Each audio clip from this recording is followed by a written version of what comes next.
Bonjour à tous et bienvenue dans le 18h Info de Télé Nantes. Ce dimanche, nous allons voter pour le premier tour des élections législatives partielles de la 3e circonscription. Il s'agit de remplacer Jean-Marc Ayrault, nommé ministre des Affaires étrangères et dont le suppléant Jean-Pierre Fougerat est décédé il y a un an. Alors depuis 1978, cette circonscription est tenue par le PS. L'enjeu existe. Va-t-il mobiliser? C'est autre chose. Les dates du scrutin ont été décidées très tardivement et l'organisation est un petit peu en retard, Anne Judic.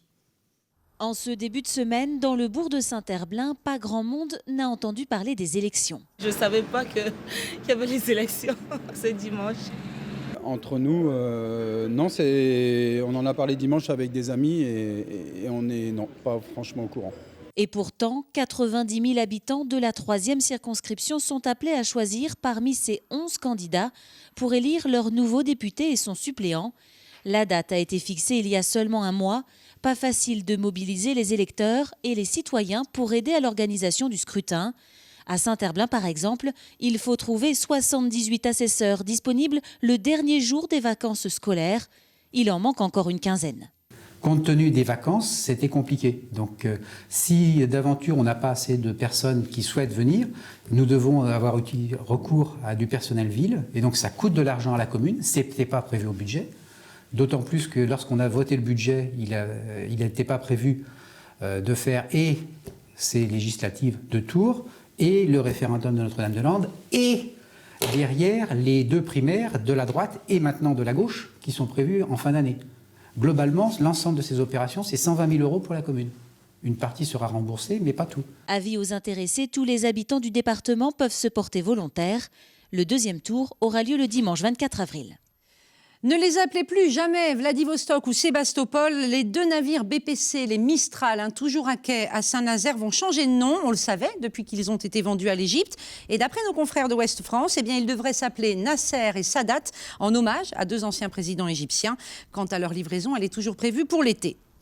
La douane des Pays de la Loire a présenté ce matin son bilan de l'année 2015. On se souvient de la prise au péage d'Ancenis, 1,9 tonne de cannabis. Les saisies se font aussi à l'aéroport ou à Montoire. Et parmi les prises, 82 000 articles de contrefaçon. Et puis des objets parfois de grande valeur comme ces statuettes en ivoire. Et quelques armes à feu également, 14 sur l'année. Direction à présent Saint-Lumine de Coutais, sur les bords du lac de Grandlieu. Nous partons à la rencontre d'une famille, d'un couple d'agriculteurs qui passe la main tout en douceur à une famille qui vient du sud de la France, qui reprend la ferme, qui reprend la production de lait bio et qui va tenter une expérience, le parrainage de vaches laitières. Denis Vanier. On a des natures de sol très différentes. Le bas est très très humide. Et puis là, on arrive sur des terrains plus sains. S'il n'y avait pas eu le drainage de fait, ici, on marcherait dans l'eau. Des prairies baignées par les eaux du lac de Grandlieu. Un site exceptionnel qui va bientôt changer de propriétaire. Cette exploitation-là est de la famille depuis plus de 140 ans.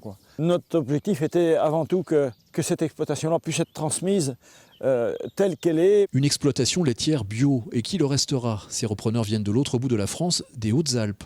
On a visité 7 ou 8 fermes sur le Loire-Atlantique, entre le Nord-Loire et le Sud-Loire. La dernière qu'on a visitée, c'est celle de Gérard et Odile. Et puis il y a eu le coup de foudre du lieu, il y a eu cette accroche humaine tout de suite en sortant de la voiture.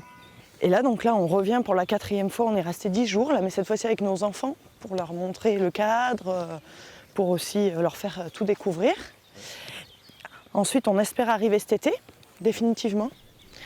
Moi, je serai en stage parrainage sur l'exploitation jusqu'à la reprise en septembre 2017 et Pascal sera salarié de l'exploitation. Là, c'est une nouvelle aventure qui commence. Pascal et Gwenaël ont suivi des études agricoles, mais ce sera leur première exploitation. Ici, ils vont développer la production de fromage fermier avec un affinage caractéristique des produits de montagne. Autre originalité, le financement participatif de leur troupeau de 44 vaches. On a proposé aux gens qui le souhaitaient soit de faire un don pour l'achat du cheptel, l'achat des vaches et des génisses, soit un système de parrainage, c'est-à-dire qu'on devient le parrain en donnant une somme d'argent pour une vache ou pour une génisse au choix. En contrepartie, nous on rembourse cette somme plus 5% en fromage sur 5 ans. Le passage de relais est prévu à l'été 2017, mais les anciens exploitants resteront des voisins. Odile et Gérard Monnier viennent d'ouvrir un gîte d'étape pour les randonneurs du lac de Grandlieu. Il faut les laisser vivre leur projet et puis nous le nôtre. Et nos 2 projets, on va dire qu'ils s'imbriquent bien l'un dans l'autre. Et on termine avec une info foot, fin de saison pour Johan Odel. Michel Derzakarian, le coach nantais, l'a annoncé ce matin. L'attaquant du FCN est blessé au mollet. Il est forfait pour le reste de la saison. Merci à vous de nous avoir suivis. On se retrouve demain à la même heure et bonne soirée sur Télé Nantes.